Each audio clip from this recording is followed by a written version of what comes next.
అందరికీ నమస్కారం. వందే మాతరం, వందే మాతరం, వందే మాతరం. ప్రపంచంలో అతిపెద్ద ప్రజాస్వామ్య దేశం భారత్. నేడు 79వ స్వాతంత్ర వేడుకలు జరుపుకుంటున్న శుభ సందర్భంగా భారతీయులకు, ప్రపంచంలోని తెలుగు వారికి, రాష్ట్ర ప్రజలకు శుభాకాంక్షలు. ఈ సమయంలో జాతిపిత మహాత్మా గాంధీ, సుభాష్ చంద్రబోస్, భగత్ సింగ్, రాజ్యాంగ నిర్మాత డాక్టర్ బిఆర్ అంబేద్కర్, త్రివర్ణ పతాక రూపకర్త పెంగళి వెంకయ్య, అల్లూరి సీతారామరాజు వంటి మహనీయుల్ని స్మరించుకుందాం. స్వాతంత్రం పొందిన 8 దశాబ్దాల కాలంలో దేశంలో అనేక మార్పులు జరిగాయి. ఇదే సమయంలో ఆంధ్రప్రదేశ్లో కూడా అనేక ఎత్తు పల్లాలను చూసింది. దేశంలోని తెలుగువారంతా ఒకే రాష్ట్రంగా కలిసి ఉండాలని నాడు కలలుగన్నాం. స్వాతంత్రానికి ముందే విశాలాంధ్ర కోసం పోరాడాం. అమరజీవి పొట్టి శ్రీరాములు ప్రాణత్యాగంతో కర్నూలు రాజధానిగా 1953 అక్టోబర్ 1వ తేదీన ఆంధ్ర రాష్ట్రం ఏర్పడింది. ఆ తర్వాత 1956 నవంబర్ 1వ తేదీన హైదరాబాద్ రాజధానిగా మొదటి భాషా ప్రయుక్త రాష్ట్రంగా ఆంధ్రప్రదేశ్ అవతరించింది. మళ్ళీ తిరిగి 2014లో రాష్ట్ర విభజనతో 2 తెలుగు రాష్ట్రాలు ఏర్పడ్డాయి. ఇలా ప్రతిసారి కొత్త సవాళ్లతో రాష్ట్రం ప్రయాణం సాగింది. 2014లో ఆంధ్రప్రదేశ్ విభజన తర్వాత జరిగిన పరిణామాలను ఒకసారి గుర్తు తీసుకోవాల్సిన అవసరం ఉంది. నవ్యాంధ్రప్రదేశ్కి మొదటి ముఖ్యమంత్రిగా ప్రజలు నాకు నాడు అవకాశం ఇచ్చారు. అనుభవం, ప్రజల సహకారంతో కష్టపడి దేశంలో టాప్ 3 రాష్ట్రాల్లో ఒకటిగా ఏపీని నిలిపాం. 2019లో వచ్చిన ప్రభుత్వం 5 సంవత్సరాల పాటు రాష్ట్రాన్ని విధ్వంసం చేసింది. ఏపీ బ్రాండ్ నాశనం చేసింది. వ్యవస్థలను నిర్వీర్యం చేసింది. రాష్ట్రం 30 ఏళ్లు వెనక్కిపోయింది. 10 లక్షల కోట్ల రూపాయల అప్పులు, బకాయిలతో ఆర్థిక విధ్వంసం చేశారు. ఆ 5 ఏళ్లు ఎక్కడా అభివృద్ధి జరగలేదు. కనీసం రోడ్లపైన గుంతలు పూడ్చలేదు. తవ్విన కొద్దీ గత ప్రభుత్వం చేసిన అప్పులు, తప్పులు, ఆక్రమాలు, అవకతవకలు వెలుగు చూస్తున్నాయి. పోలవరం నిలిచిపోయింది. అమరావతి ఆగిపోయింది. పెట్టుబడులు తరలిపోయాయి. 2024 ఎన్నికల్లో ప్రజలు గెలవాలి, రాష్ట్రం నిలవాలి అనే ఎన్డీఏ నినాదాన్ని ప్రజలు నమ్మి చారిత్రాత్మకమైన తీర్పునిచ్చారు. నిశ్శబ్ద విప్లవాన్ని సృష్టించారు. 94% స్ట్రైక్ రేటుతో 57% ఓట్ షేర్తో కూటమిని దీవించారు. రాష్ట్రాన్ని నిర్మించాలనే ఏకైక లక్ష్యంతో పాలన ప్రారంభించాం. మేము అధికారం చేపట్టిన ఈ ఏడాది కాలంలో ప్రజల నమ్మకాన్ని నిలబెట్టేలా, భవిష్యత్తుకు బాటలు వేసేలా తొలి రోజు నుంచి పనిచేస్తున్నాం. తొలి సంతకం నుంచి సుపరిపాలనకు తొలి అడుగు వేశాం. సమిక్షేమం, అభివృద్ధి, సుపరిపాలనతో సాగిన ఏడాది పాలన ఎంతో సంతృప్తినిచ్చింది. ప్రజల మద్దతు మా సంకల్పం. దేవుడి దయతో విధ్వంసం నుంచి వికాసం వైపు ప్రయాణం చేస్తున్నాం. నేను ఈరోజు సవినయంగా, సగర్వంగా చెప్తున్నా, కూటమి ప్రభుత్వంలో సమిక్షేమానికి సాటి లేదు, అభివృద్ధికి అడ్డు లేదు, సుపరిపాలనకు పోటీ లేదు. ఇది రికార్డ్, ఇదే ఆల్ టైమ్ రికార్డ్ అని మరొకసారి విజ్ఞప్తి చేస్తున్నాను. కూటమి ప్రభుత్వం పేదల ప్రభుత్వం. సంక్షేమ పథకాలతో ప్రజల జీవన ప్రమాణాలు పెంచేందుకు, బడుగు బలహీన వర్గాలను అభివృద్ధి చేసేందుకు వేల కోట్ల నిధులు ఖర్చు చేస్తున్నాం. దేశంలో మరే రాష్ట్రంలో అమలు కాని స్థాయిలో రెట్టింపు సంక్షేమం ప్రజలకు అందుతోంది. ప్రధాన ఎన్నికల హామీలుగా ఉన్న సూపర్ 6ని సూపర్ హిట్ చేశాం. ప్రతి వర్గానికి, ప్రతి ప్రాంతానికి, ప్రతి కుటుంబానికి, ప్రతి పౌరునికి సాయంగా నిలబడుతూ సంక్షేమ పాలనకి కొత్త నిర్వచనం ఇచ్చాం. ప్రభుత్వం ఏర్పడిన తొలి రోజునే 5 సంతకాలతో ప్రధాన హామీల అమలుకు శ్రీకారం చుట్టాం. పేదల సేవలో కార్యక్రమంలో 64 లక్షల మందికి ఎన్టీఆర్ భరోసా పింఛన్లు ఇంటి వద్దే పంపిణీ చేస్తూ సంక్షేమ రాజ్యానికి కొత్త అర్థాన్నిచ్చాం. దేశంలోని అతిపెద్ద సంక్షేమ పండగ ఏపీలో ప్రతి నెల 1వ తేదీన జరుగుతుందని స్వాతంత్ర దినోత్సవ వేదిక నుంచి సగర్వంగా చెప్పగలుగుతున్నాను. దేశంలో మరే రాష్ట్రంలోనూ ఈ స్థాయి పింఛన్లు పంపిణీ చేయడం లేదు. ఏడాదికి 33,000 కోట్ల రూపాయలు కేవలం పింఛన్ల మీదనే ఖర్చు చేస్తున్నాం. వృద్ధులకు 4,000, దివ్యాంగులకు 6,000, డయాలసిస్ సహా తీవ్రవాదులకు గురైన వారికి 10,000, పూర్తిగా మంచానికే పరిమితమైన వారికి 15,000 ఇస్తున్నాం. ఒక్క పింఛన్ ఇప్పటికే పంపిణీ చేసిన డబ్బులు చూస్తే 40,000 కోట్లకు పైగా ఖర్చు చేశాం. తల్లి తన బిడ్డ చదువుకోవాలని కలలుగనే పేదింటి తల్లులకు ఆర్థిక భరోసా ఇచ్చేందుకు తల్లికి వందనం పథకం తీసుకొచ్చాం. 10,000 కోట్లతో ఈ పథకాన్ని అమలు చేశాం.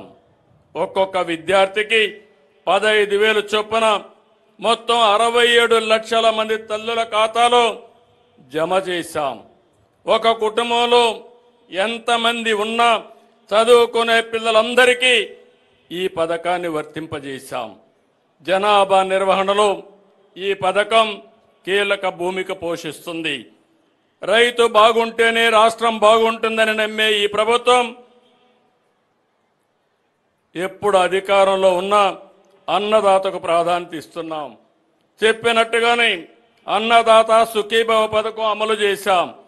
ప్రతి రైతుకు ఏడాదికి కేంద్రం ఇచ్చే మొత్తంతో కలిపి 3 విడతల్లో 20,000 రూపాయలు ఇస్తామని చెప్పాం. మొదటి విడతగా రాష్ట్ర ప్రభుత్వం 5,000, కేంద్రం ఇచ్చే 2,000 కలిపి 7,000 రూపాయలు రైతు ఖాతాల్లో వేశాం. 47 లక్షల మంది రైతులకి 3,173 కోట్ల రూపాయలు అందించాం. ఉమ్మడి రాష్ట్రంలో దీపం పథకం తెచ్చి మన ఆడబిడ్డల వంటింటి కష్టాలు తీర్చాం. నేడు మళ్ళీ దీపం 2 పథకం ద్వారా ఉచిత సిలిండర్లు ఇచ్చి భారాన్ని పూర్తిగా తగ్గించాం. ఏడాదికి 3 సిలిండర్లు ఉచితంగా ఇస్తున్నాం. ఏటా 2,684 కోట్ల రూపాయలు ఖర్చు చేస్తున్నాం. ఇప్పటికీ 2 కోట్ల రాయితీ సిలిండర్లు ఇచ్చాం. స్వాతంత్ర దినోత్సవం సందర్భంగా ఆర్టీసీ బస్సుల్లో ఆడబిడ్డలకు స్త్రీశక్తి పేరుతో ఉచిత ప్రయాణాన్ని కానుగ్గా ఇస్తున్నాం. Palle Velugu, ultra Palle Velugu, city ordinary express, metro express బస్సుల్లో మహిళలకు ఉచితంగా ప్రయాణించవచ్చు. ఉచిత ప్రయాణంతో నెలకు 1,000 రూపాయల నుంచి 2,000 రూపాయల వరకు ఆడబిడ్డలకు ఆదా అవుతుంది. ట్రాన్స్జెండర్లకు ఈ సౌకర్యం కల్పిస్తున్నాం. ఈ పథకం కోసం ప్రతి ఏటా 1,942 కోట్ల రూపాయలు వెచ్చిస్తున్నాం.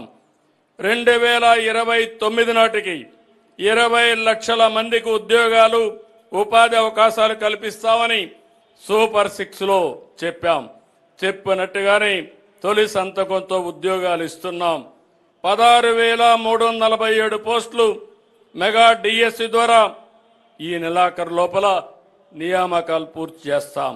ప్రజలకు నాడు కునుకు లేకుండా చేసిన ల్యాండ్ టైటిలింగ్ యాక్ట్ని రద్దు చేశాం. పేద ప్రజలకు ఆకలి తీర్చేందుకు అన్నా క్యాంటీన్ తిరిగి తీసుకొచ్చాం. 204 అన్నా క్యాంటీన్లో 5,16,00,000 మందికి కేవలం 5 రూపాయలకి కడుపు నింపాం. బీసీలను ఆర్థికంగా, సామాజికంగా, రాజకీయంగా ముందుకు తీసుకెళ్లేందుకు ప్రణాళికలు అమలు చేస్తున్నాం. చేతి వృత్తులు, కుల వృత్తులైన అన్ని వర్గాలకు బీసీ కార్పొరేషన్లు ఏర్పాటు చేసి అండగా నిలుస్తున్నాం. బీసీల రక్షణ చట్టం తీసుకుని వచ్చేందుకు మంత్రివర్గ ఉపసంఘం అధ్యయనం చేస్తుంది. స్థానిక సంస్థల్లో బీసీ రిజర్వేషన్లు గత ప్రభుత్వం 24% తగ్గిస్తే మేము తిరిగి 34% పెంచడానికి కృషి చేస్తున్నాం. బీసీల గృహ నిర్మాణానికి అదనంగా 50,000, బీసీల ఇళ్లపై 3 కిలోవాట్ల సోలార్ రూఫ్ టాప్కి 98,000 రూపాయలు సబ్సిడీ ఇస్తున్నాం. దేవాలయాల్లో పనిచేస్తున్న నాయి బ్రాహ్మణులకు కనీస వేతనం 25,000కు పెంచాం. దేవాలయ ట్రస్ట్ బోర్డులో చోటు కల్పించాం. 40,000 సెలూన్లకి 200 యూనిట్లు ఉచిత విద్యుత్ ఇస్తున్నాం. మేనిఫెస్టోలో చెప్పినట్టు కల్లు గీత కార్మికులకి 10% మద్యం దుకాణాలు, బార్లు కేటాయిస్తున్నాం. మత్స్యకారులకు వేట విరామ సమయంలో 20,000 రూపాయల ఆర్థిక సహాయాన్ని ఇస్తున్నాం. మత్స్యకారుల సేవలో పథకం ద్వారా 1,29,178 మందికి 259 కోట్ల రూపాయలు అందించాం. చేనేత గండగా హ్యాండ్లూమ్కు నెలకు 200 యూనిట్లు, పవర్ లూమ్కు 500 యూనిట్లు ఉచిత విద్యుత్ ఇస్తున్నాం. చేనేత ఉత్పత్తులకు జీఎస్టీ 5% రీఎంబర్స్మెంట్ ఇస్తున్నాం. నేతన్న భరోసా కింద చేనేత కుటుంబానికి ఏడాదికి 25,000 రూపాయలు సహాయం చేస్తున్నాం. వడ్డెరులకు మైనింగ్ లీజుల్లో 10% కేటాయిస్తాం. కురబలకు, యాదవులకు సబ్సిడీలో గొర్రెలు, మేకలు, పశువులు అందించి ఉపాధి కల్పిస్తాం. ఆర్థికంగా వెనుకబడిన ఎంబీసీలకు, అన్ని వర్గాల బీసీలకు ప్రత్యేక కార్యక్రమాలు అమలు చేసి ఆర్థికంగా పైకి తెస్తాం. ఎస్సీల జీవితాల్లో వెలుగును నింపుతున్నాం. గత ప్రభుత్వంలో వేధింపులకు గురైన ఎస్సీ వర్గానికి అండగా నిలిచాం. వారి హక్కులు కాపాడుతూ వారి నిధులు వారికే ఖర్చు చేస్తున్నాం. ఎస్సీల సంక్షేమం కోసం గత బడ్జెట్లో 20,280 కోట్లు ఖర్చు చేశాం. ఎస్సీ సామాజిక వర్గాల్లో అంతరాలు తగ్గించేలా, ఏ వర్గాన్ని నొప్పించకుండా, ఏ ఒక్కరూ నష్టపోకుండా ఎస్సీ వర్గీకరణతో వారి దశాబ్దాల ఆకాంక్ష నెరవేర్చాం. సోలార్ రూఫ్ టాప్ ఉచితంగా ఏర్పాటు చేసి విద్యుత్ ఇస్తాం. ఆదాయ మార్గాన్ని చూపిస్తాం. ఎస్టీల అభివృద్ధి జరిగినప్పుడే నిజమైన అభివృద్ధి అని మేము నమ్ముతాం. మౌలిక సదుపాయాలు, విద్య, వైద్యం ద్వారా వారి జీవన ప్రమాణాలు పెంచుతున్నాం. అడవి తల్లి బాటలో కార్యక్రమం ద్వారా 1000 కోట్లతో రోడ్ల నిర్మాణం చేపట్టాం. మారుమూల గిరిజన ప్రాంతాలను ప్రధాన రహదారులతో కనెక్ట్ చేస్తున్నాం. డోలీ మోతలకు ఫీడర్ అంబులెన్స్తో విముక్తి కల్పిస్తున్నాం. ఏజెన్సీ ప్రాంతాల్లో కొత్తగా 5 మల్టీ స్పెషాలిటీ హాస్పిటల్ నిర్మిస్తున్నాం. అరకు కాఫీకి అంతర్జాతీయ బ్రాండింగ్ తెచ్చాం. మరో 1,00,000 ఎకరాల్లో కొత్తగా కాఫీ తోటలు పెంచి గిరిజనుల ఆదాయాన్ని రెట్టింపు చేసేలా అడుగులు వేస్తున్నాం. మైనారిటీ హక్కులు పరిరక్షిస్తూ అవసరాలు తీరుస్తున్నాం. ఇమాములకు 10,000, మౌజములకు 5,000 చొప్పున గౌరవ వేతనం ఇస్తున్నాం. హజ్ యాత్రికులకు ఒక్కొక్కరికి 1,00,000 రూపాయల ఆర్థిక సహాయం అందిస్తున్నాం. గన్నవరం ఎయిర్పోర్ట్ని ఎంబార్కేషన్ పాయింట్గా చేశాం. 8,424 మంది పాస్టర్లకి 5,000 రూపాయలు గౌరవ వేతనం ఇస్తున్నాం. మహిళా సాధికారిత, భద్రత, గౌరవం కోసం కట్టుబడిన ప్రభుత్వం మాది. ఎంఎస్ఎంఈలతో మహిళలను పారిశ్రామికవేత్తలు చేస్తున్నాం. ప్రతి రంగంలో మహిళలకు అవకాశాలు కల్పిస్తున్నాం. గంజాయి, డ్రగ్ వినియోగం మహిళలపై నేరాలకు ప్రధాన కారణం. వీటి నియంత్రణ కోసం ఈగల్ టాస్క్ ఫోర్స్ తెచ్చాం. మహిళలకు రక్షణగా 164 శక్తి టీముల్ని 300 హెల్ప్ డెస్క్లు ఏర్పాటు చేశాం.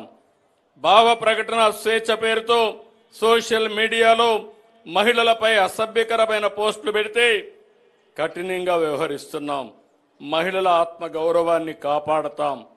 అంగన్వాడీ వర్కర్లకు గ్రాట్యుటీ 1,79,000 రూపాయలు, హెల్పర్లకు 1,09,000 రూపాయలు చెల్లిస్తున్నాం. ఆశా వర్కర్స్కు పదవి విరమణ వయసు 62 ఏళ్లకు పెంచాం. 43,000 మంది ఆశా వర్కర్లకి గ్రాట్యుటీ గరిష్టంగా 1,50,000 రూపాయలు పొందేలా చేశాం. వీటికన్నిటికీ 645 కోట్ల రూపాయలు ఖర్చు చేస్తున్నాం. చౌక దుకాణాల ద్వారా ఎప్పుడు కావాలన్నా రేషన్ సరుకులు తీసుకునే వీలు కల్పించాం. MDU వాహనాల రద్దుతో రేషన్ బియ్యం రీసైక్లింగ్ మాఫియాకు అడ్డుకట్టు వేస్తున్నాం. 18 లక్షల మంది వృద్ధులు దివ్యాంగులకి ప్రతి నెల 26వ తేదీ నుంచి ఇంటి వద్దే రేషన్ అందిస్తున్నాం. 2029 నాటికి అందరికీ సొంత ఇల్లు కల్పించే లక్ష్యంగా పనిచేస్తున్నాం. గ్రామీణ ప్రాంతాల్లో 3 సెంట్లు, పట్టణ ప్రాంతాల్లో 2 సెంట్లు స్థలం ఉచితంగా ఇస్తాం. పూర్తయిన 3 లక్షల ఇండ్లు త్వరలో లబ్ధిదారులకు అందజేస్తాం. మరో 6 లక్షల ఇండ్లను వచ్చే ఏడాది మార్చి నాటికి లబ్ధిదారులకు అప్పగిస్తాం. వ్యవసాయంలో సాగు ఖర్చు తగ్గాలి, రైతుల ఆదాయం పెరగాలనే సంకల్పంతో పనిచేస్తున్నాం. మారుతున్న ఆహారపు అలవాట్లకు అనుగుణంగా డిమాండ్ ఉన్న పంటలు సాగు చేయాలి. ఎరువులు, పురుగు మందుల వినియోగం తగ్గించి ప్రకృతి సాగు దిశగా రైతులు అడుగేయాలి. ఆర్గానిక్ ఉత్పత్తులతో ఆరోగ్యం కాపాడుకుందాం. ప్రపంచ మార్కెట్కు ఆర్గానిక్ పంటలు ఎగుమతి చేసి ఆర్థికంగా బలపడదాం. ఆర్థికంగా కష్టాలున్న రైతును బలోపేతం చేసేందుకు అన్నదాత సుఖీభవ PM కిసాన్ ప్రారంభించాం. ధాన్యం కొనుగోలు చేసి 13,554 కోట్లు రైతులకి 24 గంటల్లోనే చెల్లించాం. గత ప్రభుత్వం నిలిపివేసిన డ్రిప్ సబ్సిడీలు, యాంత్రీకరణ సబ్సిడీలు తిరిగి ప్రారంభించాం. సాగులో సాంకేతికతను తీసుకొస్తున్నాం. ఖర్చు తగ్గేలా డ్రోన్ టెక్నాలజీ, శాటిలైట్ సేవల్ని వ్యవసాయ రంగానికి వినియోగిస్తున్నాం. అవేర్ ద్వారా వాతావరణ పరిస్థితులపై రైతులకు ఎప్పటికప్పుడు సమాచారాన్ని అందజేస్తున్నాం. అంతర్జాతీయ పరిణామాల కారణంగా వాణిజ్య పంటలైన కోకో, మిరప, పొగాకు, మామిడి రైతులు ఇబ్బంది పడితే వారిని సకాలంలో ఆదుకున్నాం. రాయలసీమను హార్టికల్చర్ అబ్బు చేసేలాగా ప్రణాళికలు అమలు చేస్తున్నాం. వాణిజ్య పంటలతో వ్యవసాయాన్ని లాభసాటిగా చేస్తాం. అక్వా రంగాన్ని ఆదుకునేందుకు యూనిట్ విద్యుత్తుని ₹1.50కే అందిస్తాం. అమెరికా సుంకాలతో నష్టపోతున్న అక్వా రైతులను ఆదుకోవడానికి కేంద్రంతో సంప్రదింపులు జరుపుతున్నాం. పంటలు పుష్కలంగా పండాలంటే సాగునీరు లోటు ఉండకూడదు. రాష్ట్రంలోని అన్ని నదులు అనుసంధానం చేస్తే కరువు అనే మాట ఉండదు. సాగు, త్రాగు, పరిశ్రమలకు అవసరమైన నీరు అందిస్తే ఆర్థిక వ్యవస్థ పురోగమిస్తుంది. గత ప్రభుత్వ నిర్లక్ష్యానికి బలైన సాగునీటి రంగాన్ని మళ్లీ గాడిన పెట్టాం. రాష్ట్రానికి జీవనాడి పోలవరం ఇది 2020లోనే పూర్తి కావలసి ఉన్న గత ప్రభుత్వం నిర్లక్ష్యం, ఆలసత్వం, వైఫల్యంతో డయాఫామ్ వాల్ కొట్టుకుపోయింది. గత పాలకుల 5 ఏళ్లలో 5% కూడా పూర్తి చేయలేకపోయారు. మళ్లీ మేము అధికారంలోకి వచ్చిన తర్వాత సమస్యల్ని పరిష్కరించి ప్రాజెక్టు పనులను గాటిన పెట్టాం. ప్రాజెక్టులో కీలకమైన డయాఫామ్ వాల్ వచ్చే ఏడాది డిసెంబర్కే పూర్తవుతుంది. 2027 డిసెంబర్ నాటికి పోలవరంని పూర్తి చేసి జాతికి అంకితం చేసే బాధ్యత ఈ ప్రభుత్వాంది. కేంద్ర ప్రభుత్వం 12,157 కోట్ల నిధులు విడుదల చేసి సకాలంలో పనులు చేసేందుకు సహకరించింది. దీనికి కేంద్రానికి కృతజ్ఞతలు తెలియజేస్తున్నాం. రాయలసీమ 4 ఉమ్మడి జిల్లాల్లో 6 లక్షల ఎకరాలకు సాగునీరు అందించే ముఖ్యమైన హంద్రీ నీవా సుజల స్రవంతిపై గత ప్రభుత్వం డ్రామాలు ఆడింది. కాలువలకు నీటి విడుదల పేరుతో గేట్ల సెట్టింగ్ వేసి నాటి ప్రభుత్వం రైతులను మోసం చేసింది, నవ్వుల పాలైంది. మేము అధికారంలోకి రాగానే హంద్రీ నీవా పైన దృష్టి పెట్టాం. గత నెలలో ప్రధాన కాలువ వెడల్పుని 100 రోజుల్లో పూర్తి చేసి రికార్డు సృష్టించాం. 3850 క్యూసెక్స్ల నీటిని విడుదల చేశాం. ఈ నెలలోనే చిత్తూరు జిల్లా చివరి ఆయకట్టుకు నీళ్లు ఇస్తాం. ప్రకాశం జిల్లాని కరువు నుంచి బయటపడవేసే వెలుగొండ ప్రాజెక్టుకి అత్యంత ప్రాధాన్యత ఇస్తున్నాం. వచ్చే ఏడాది జూలై కల్లా సాగునీరు ఇచ్చేలా పనులు ప్రారంభం చేశాం. వంశధార ప్రాజెక్టు పనులు వచ్చే ఏడాది జూన్ నాటికి పూర్తి చేసి 40,000 ఎకరాలకు నీళ్లు ఇవ్వాలని లక్ష్యంగా పెట్టుకున్నాం. చింతలపూడి లిఫ్ట్ ఇరిగేషన్ అనుమతులు సాధించి నిర్మాణం చేపడతాం. పోలవరం ఎడమ కాలువను వీరిని తొందరగా పూర్తి చేసి విశాఖ నగరానికి సాగునీరు పారిశ్రామిక అవసరాలు తీరుస్తాం. ఉత్తరాంధ్రకు గోదావరి నీళ్లు అందిస్తాం. రాయలసీమను సస్యశ్యామలం చేసేందుకు గోదావరి వృధా జలాల్ని పోలవరం నుంచి బనకచెర్లకు మళ్లించాలని నిర్ణయించాం. సముద్రంలోకి పోయే వృధా నీటిని వినియోగిస్తాం. ఈ ప్రాజెక్టుతో ఏ రాష్ట్ర నీటి ప్రయోజనాలకు నష్టం వాటిల్లదు. ఎవరూ అభ్యంతరం చెప్పవలసిన అవసరం లేదు. వరదలు వచ్చినప్పుడు ఎగువ రాష్ట్రాలు నీటిని విడుదల చేస్తే దిగువ రాష్ట్రంగా ఆ నష్టాలను కష్టాలను భరిస్తున్నాం. దిగువ రాష్ట్రంగా అదే వరద నీటిని వాడుకుంటామంటే అభ్యంతరాలు ఎందుకని అడుగుతున్నా. వరదను భరించాలి కానీ వరద నీటితో ప్రయోజనం పొందకూడదంటే ఇది ఏ విధంగా మంచిదో ఆలోచించమని విజ్ఞప్తి చేస్తున్నా. సమగ్ర నీటి నిర్వహణతో వాటర్ సెక్యూరిటీకి అధిక ప్రాధాన్యత ఇస్తున్నాం. ప్రస్తుతం రాష్ట్రంలోని రిజర్వాయర్లు 99% నిల్వలతో జల కళను సంతరించుకున్నాయి. 785 టీఎంసీ నీళ్లు వివిధ రిజర్వాయర్లో అందుబాటులో ఉన్నాయి. భూగర్భ జలాల పెంపుకు చర్యలు తీసుకుంటున్నాం. భూమిని జలాశయంగా మార్చే ప్రయత్నాలు ఫలిస్తున్నాయి. వర్షాకాలం తర్వాత +3 3 మీటర్లు, ముందు -8 మీటర్ల కంటే తగ్గకుండా భూగర్భ జలాలు ఉండేలా నీటి నిర్వహణ చేపడుతున్నాం. సాగునీటి సంఘాలు నీటి నిర్వహణలో కీలక పాత్ర పోషిస్తున్నాయి. 6047 సాగునీటి సంఘాలు, 267 డిస్ట్రిబ్యూషన్ కమిటీలు, 58 ప్రాజెక్టు కమిటీలని నీటి నిర్వహణలో భాగస్వాములు చేస్తున్నాం.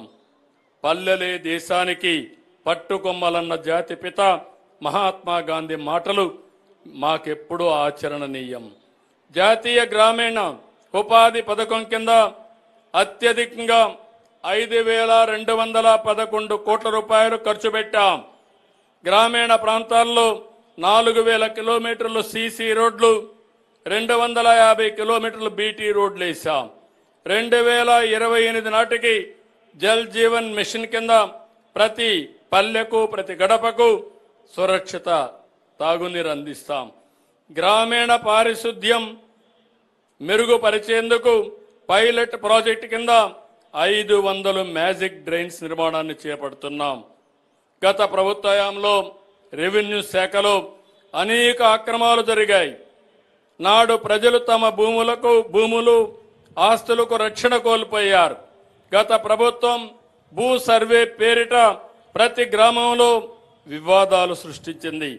రాష్ట్ర వ్యాప్తంగా 17,600 రెవెన్యూ సదస్సులు నిర్వహించి భూ వివాదాలను చాలా వరకు పరిష్కరించాం. 2027 డిసెంబర్ నాటికి భూముల రీసర్వే పూర్తి చేస్తాం. ప్రజల ఆస్తి పత్రాల మీద గత పాలకులు తమ ఫోటోలు వేసుకున్నారు. వాటి స్థానంలో రాజముద్రతో కొత్త పాస్ పుస్తకాలు ఇస్తున్నాం. పేదల ఇళ్ల స్థలాలపై మంత్రివర్గం పనిచేస్తూ ఉంది. అభ్యంతరం లేని నివాస స్థలాలను డిసెంబర్లోగా క్రమబద్ధీకరిస్తాం. గత పాలకులు కొత్త జిల్లాలను ఏర్పాటు చేయడంలో అస్తవ్యస్తం చేశారు. ఇప్పటి వాడిని సరిదిద్దాం. ఈ విషయంలో ఎన్నికల్లో ఇచ్చిన హామీల్ని నిలబెట్టుకుంటాం.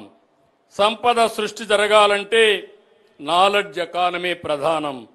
అందుకే విద్య నైపుణ్యాలకు ప్రాధాన్యత ఇస్తున్నాం. భవిష్యత్తు అవసరాలను అనుగుణంగా యువతను విద్యార్థుల్ని సిద్ధం చేస్తున్నాం. ఏపీ మోడల్ ఆఫ్ ఎడ్యుకేషన్ దేశమంతా అనుసరించేలా రాష్ట్ర విద్యా రంగాన్ని తీర్చిదిద్దాం. ప్రభుత్వ పాఠశాలల్లో మెరుగైన సౌకర్యాలు, అత్యున్నతమైన విద్యా ప్రమాణాలతో విద్యార్థులకు బోధన అందుతోంది. ప్రతి శనివారం నో బ్యాక్ డేగా ప్రకటించాం. 1 క్లాస్ 1 టీచర్ విధానాన్ని తెచ్చాం. స్కూళ్ల విలీనం పేరుతో తెచ్చిన జీవో 117 రద్దు చేశాం. డొక్కా సీతమ్మ మధ్యాహ్న భోజన కింద విద్యార్థులకు సన్న బియ్యంతో నాణ్యమైన భోజనం పెడుతున్నాం. 953 కోట్ల ఖర్చు చేసి విద్యార్థులకి డాక్టర్ సర్వేపల్లి రాధాకృష్ణ విద్యార్థి మిత్ర పథకం కింద యూనిఫామ్ కిట్లు ఇస్తున్నాం. విద్యార్థుల పురోగతిపై చర్చించేందుకు 2 కోట్ల మందితో మెగా పేరెంట్ టీచర్స్ మీటింగ్ నిర్వహిస్తున్నాం. ప్రతి ఏటా ఈ కార్యక్రమం కొనసాగుతుంది. ఇంటర్ విద్యా విధానంలో మార్పు తీసుకొచ్చాం. ప్రభుత్వ జూనియర్ కళాశాలల్లో ఐఐటి, నీట్ లాంటి ప్రవేశ పరీక్షలకు శిక్షణ ఇస్తున్నాం.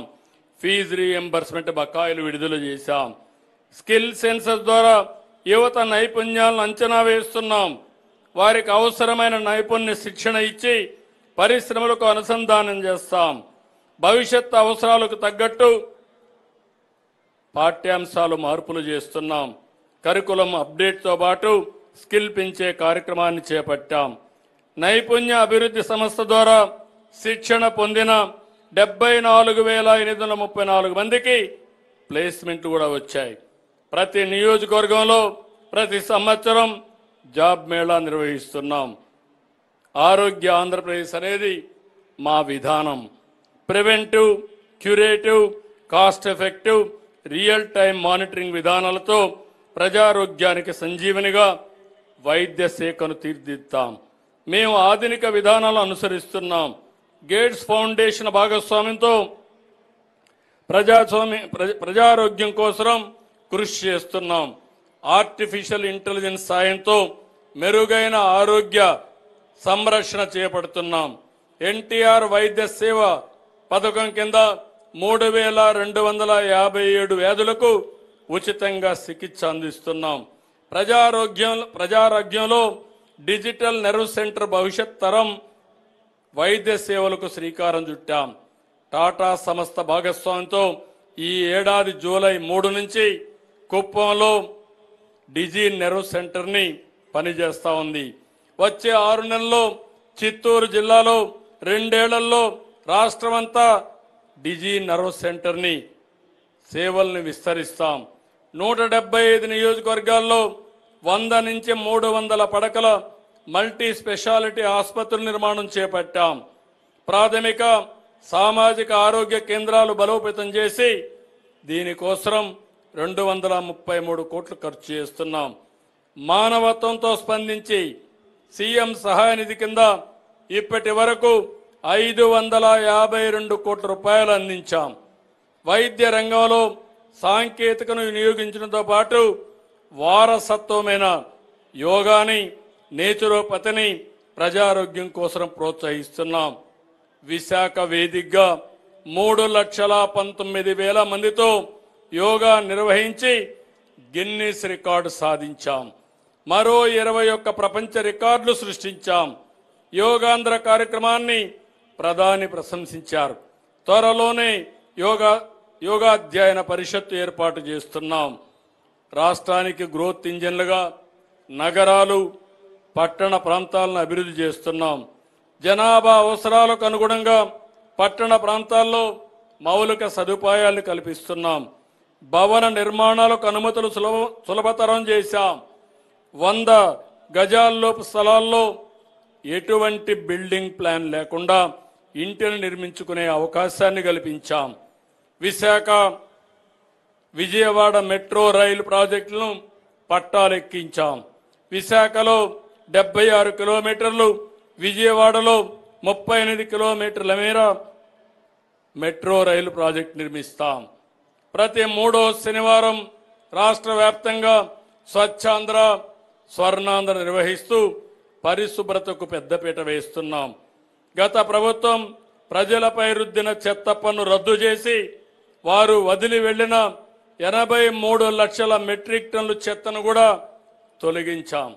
వనరుల పునర్వినియోగం కోసం సర్క్యులర్ ఎకానమీ దృష్టి పెట్టాం. అన్ని పంచాయతీలు, మున్సిపాలిటీలో వేస్ట్ టు వెల్త్ కార్యక్రమాన్ని అమలు చేస్తున్నాం. ఆంధ్రప్రదేశ్ కళల రాజధాని అమరావతి పనులన్నీ కూడా మన ప్రధానమంత్రి నరేంద్ర మోడీ గారితో రీస్టార్ట్ చేశాం. అమరావతిని ప్రపంచ స్థాయి రాజధానిగా తీర్చిదిద్దేలా భూములు ఇచ్చిన రైతులను ఆశలు నెరవేర్చే విధంగా పనులు చేస్తున్నాం. నేడు శరవేగంగా రాజధానుల పనులు జరుగుతున్నాయి. 50,522 కోట్లతో టెండర్లు పిలిచి 74 మౌలిక వస్తువుల ప్రాజెక్టుల్ని రోడ్లు పనులు చేస్తున్నాం. 2029 కల్లా మొదటి దశ రాజధాని పనులు పూర్తవుతాయి. నేను ఒకటే హామీ ఇస్తున్నా, ప్రపంచంలోనే అత్యున్నత ప్రమాణాలతో మోస్ట్ లివబుల్ సిటీగా మన అమరావతి ఉంటుందని మీ అందరికీ విజ్ఞప్తి చేస్తున్నా. పారిశ్రామిక అభివృద్ధికి ఆధారం లాజిస్టిక్స్. సింగపూర్ వంటి దేశాలు కేవలం లాజిస్టిక్స్తో బలమైన ఆర్థిక శక్తిగా ఎదిగాయి. మన రాష్ట్రంలో 1053 కిలోమీటర్లు సుదీర్ఘ తీర ప్రాంతం ఉంది. పోర్ట్లు, ఎయిర్పోర్ట్లు, హార్బర్లు, హైవేలు, రైల్వే లైన్లతో విస్తృతమైన లాజిస్టిక్స్ సదుపాయాలున్నాయి. త్వరలో లాజిస్టిక్స్ కార్పొరేషన్ తీసుకొస్తాం. లాజిస్టిక్స్ వ్యయాన్ని 10% కంటే తక్కువ తెచ్చేందుకు ప్రయత్నం చేస్తున్నాం. ప్రతి 50 కిలోమీటర్లకు ఒక పోర్టు, హార్బరు, కొత్తగా 6 ఎయిర్పోర్ట్లు నిర్మిస్తున్నాం. 3,510 కిలోమీటర్ల మేర 70,000 కోట్ల రూపాయలు విలువైన జాతీయ రహదారు పనులు జరుగుతున్నాయి. 24-25లో 770 కిలోమీటర్లు జాతీయ రహదారుల నిర్మాణాలు పూర్తవుతాయి. వచ్చే 3 ఏళ్లలో 2 లక్షల విలువైన నేషనల్ హైవే ప్రాజెక్ట్స్ ని పూర్తి చేస్తాం. రాజధానికి outer ring road, Hyderabad Amaravati, Vizag Mulapeta, Hyderabad Bengaluru greenfield highway project ప్రతిపాదించాం. గత ప్రభుత్వం తీవ్రంగా నిర్లక్ష్యం చేసిన రహదారులు బాగు చేసేందుకు పార్ట్ హోల్ ఫ్రీ రోడ్స్ కార్యక్రమాన్ని చేపట్టాం. దీనికి 1000 కోట్ల పైన ఖర్చు చేశాం. రాష్ట్రంలో ఉండే అన్ని R&B రోడ్లని బాగు చేసే బాధ్యత ఈ ప్రభుత్వం తీసుకుంటాం. తలసరి విద్యుత్ వినియోగం అనేది ప్రగతి సూచిక. ఉమ్మడి రాష్ట్రంలో విద్యుత్ సంస్కరణలకు నాంది పలికాం. 160 గిగావాట్లు పునరుత్పాదక విద్యుత్ ఉత్పత్తి లక్ష్యంగా AP integrated clean energy policy ఇచ్చాం. ఈ రంగంలో 10 లక్షల కోట్ల పెట్టుబడులు, 7,50,000 మందికి ఉద్యోగాలు వస్తాయి. సోలార్, విండ్, పంప్డ్ ఎనర్జీ ప్రాజెక్టుల్లో భారీగా పెట్టుబడులు వస్తున్నాయి. ఇప్పటికే 72 గిగావాట్లు పునరుత్పాదక విద్యుత్ ఉత్పత్తి లక్ష్యాన్ని సాధించాం. 2030 నాటికి ఏపీని గ్రీన్ హైడ్రోజన్ వ్యాలీగా చేసేందుకు డిక్లరేషన్ కూడా ప్రకటించాం. పర్యావరణ పరిరక్షణకు ఇది ఎంతో ఉపయోగపడుతుంది. మనమంతా పర్యావరణాన్ని కాపాడుకోవాలి. రాష్ట్రంలో అడవులు, హార్టికల్చర్ కలిపి పచ్చదనాన్ని 50% పెంచేలా కార్యక్రమాన్ని చేపడుతున్నాం. ఏపీ బ్రాండ్ని పునరుద్ధరించేందుకు కూటమి ప్రభుత్వం పనిచేస్తున్నది. పారిశ్రామికవేత్తలకు నమ్మకాన్ని కల్పించి తిరిగి రాష్ట్రానికి పెట్టుబడులు వచ్చేలా కృషి చేస్తున్నాం. స్పీడ్ ఆఫ్ డూయింగ్ బిజినెస్ విధానంతో 20కి పైగా కొత్త పాలసీలు తెచ్చాం. ఇప్పటి వరకు 9 స్టేట్ ఇన్వెస్ట్మెంట్ ప్రమోషన్ బోర్డు సమావేశాలు పెట్టాం. 113 ప్రాజెక్టులకు సంబంధించి 5,94,000 కోట్ల రూపాయలకు పెట్టుబడులకి కేబినెట్ ఆమోదం తెలిపింది. వీటి ద్వారా 5,56,000 మందికి ఉద్యోగాలు వస్తాయి. రాష్ట్రంలో పెట్టుబడులు పరిశ్రమల స్థాపనకు సంబంధించి మన ఆలోచనలకు కేంద్రం అందిస్తున్న సహకారానికి ధన్యవాదాలు. సెమీ కండక్టర్ పరిశ్రమ ఏపీలో ఏర్పాటు చేసేందుకు కేంద్ర కేబినెట్ నిర్ణయం చేశారు.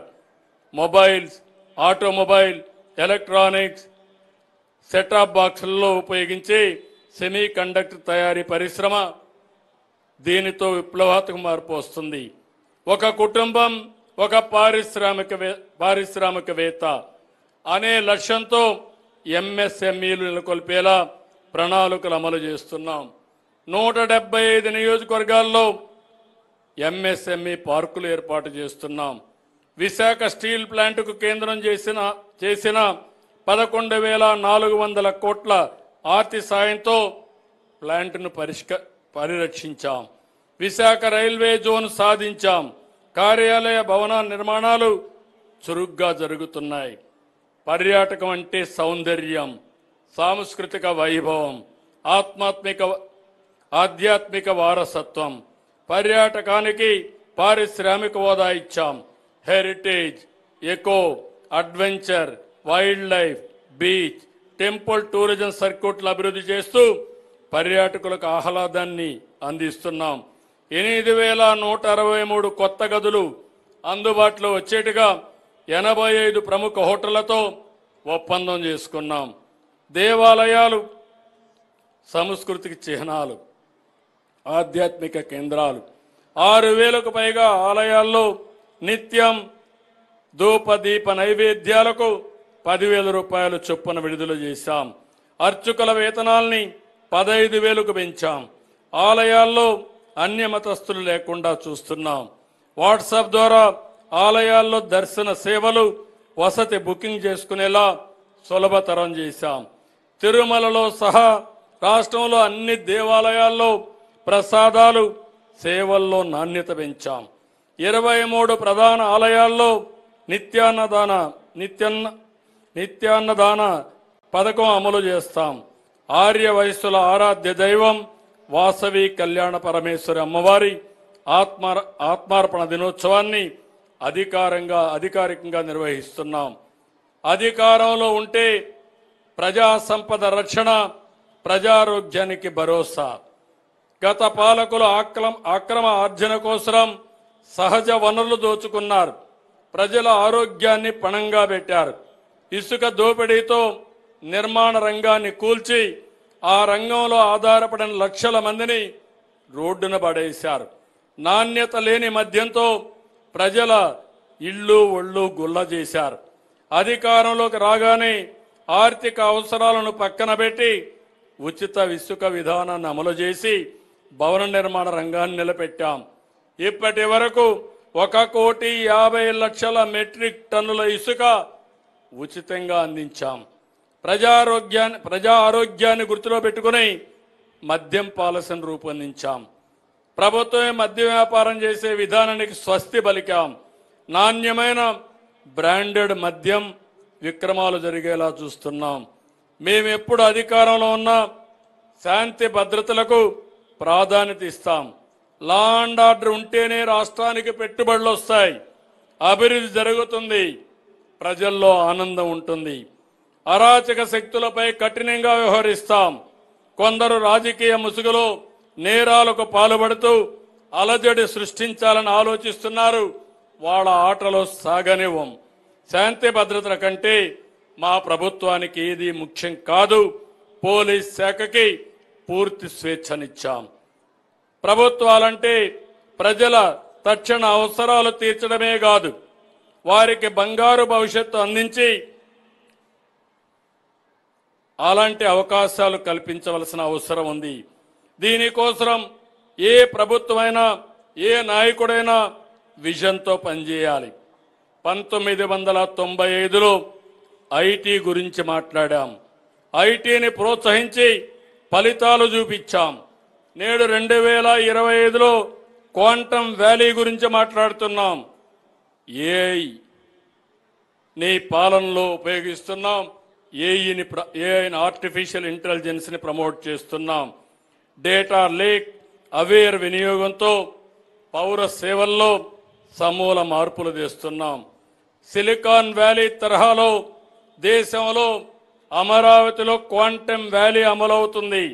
2026 జనవరి నుంచి క్వాంటమ్ కంప్యూటింగ్ వ్యాలీ సేవలు మొదలవుతాయి.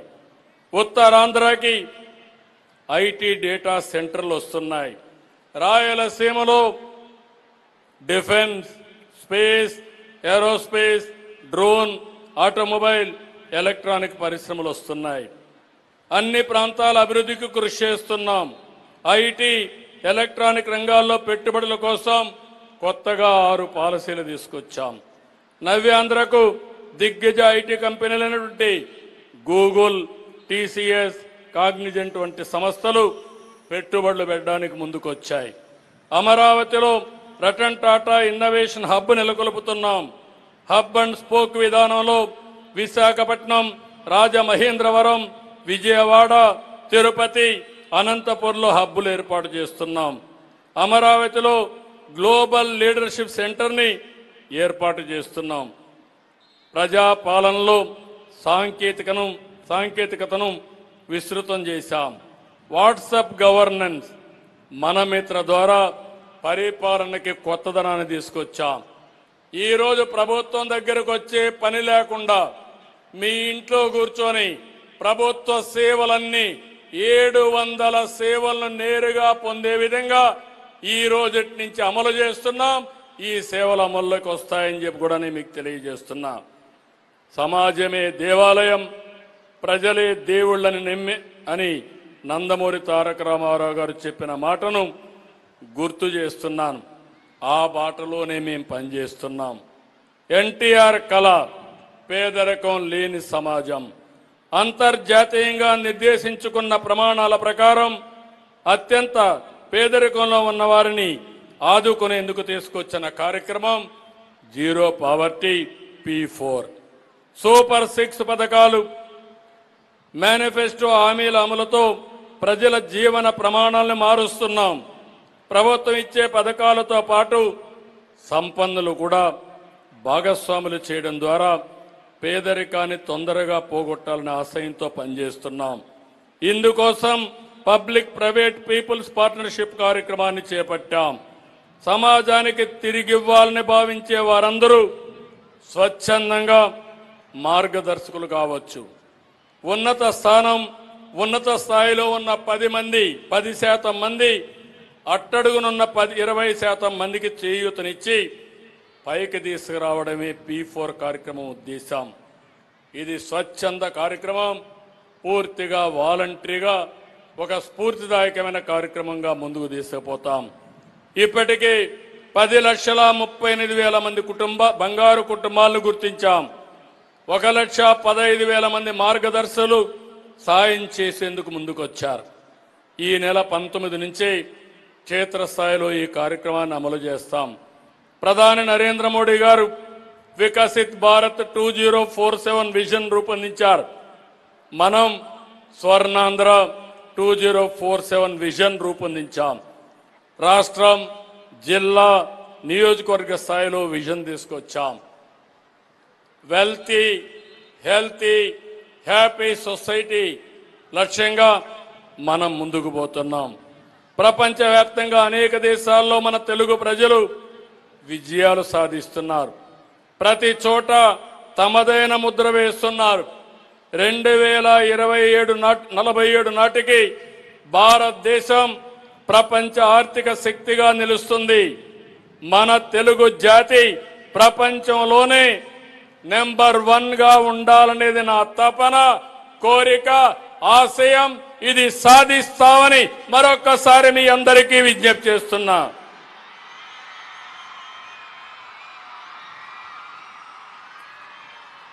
ప్రధానమంత్రి నరేంద్ర మోడీ గారి నాయకత్వంలో 2047కి భారత్ ప్రపంచ ఆర్థిక శక్తిగా నిలుస్తుంది. త్వరలోనే 3వ పెద్ద ఆర్థిక వ్యవస్థగా అవతరిస్తాం. మనది డెడ్ ఎకానమీ కాదు, గుడ్ ఎకానమీ. ఇది ప్రపంచం గుర్తుపెట్టుకోవాల్సిన అవసరం ఉంది. ఆర్థిక శక్తిగానే కాదు, సైనిక శక్తిలోనూ మనమేంటో ఆపరేషన్ సింధూర్లో నిరూపించాం. స్వాతంత్ర దినోత్సవ వేళ ప్రతి భారతీయుడు మువ్వెన్నెల జెండా ఎగరేసి మన సైనిక దళాలకు సెల్యూట్ చేద్దాం. శత్రు దేశాల తూటాలు బేలిస్తే మిసైళ్లతో బదిలిచ్చిన మన త్రివిధ దళాలకి జై కొడదాం.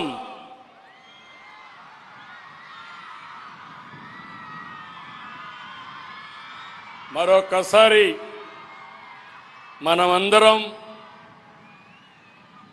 స్వాతంత్రం కోసం త్యాగాలు చేసిన వారిని గుర్తుకు తెచ్చుకుంటూ నివాళులర్పిస్తూ ఈ జాతి అభివృద్ధికి పునరంకితం కావాలి, గట్టిగా పనిచేసే సంకల్పాన్ని ఈరోజు తీసుకోవాల్సిందిగా మిమ్మల్ని అందరినీ కోరుకుంటూ మరొక్కసారి ఇక్కడ ప్రపంచంలో ఉన్న భారతీయులకు, తెలుగు వారికి స్వాతంత్ర దిన శుభాకాంక్షలు తెలియజేస్తున్నా. జై ఆంధ్రప్రదేశ్, జై భారత్, జై హింద్.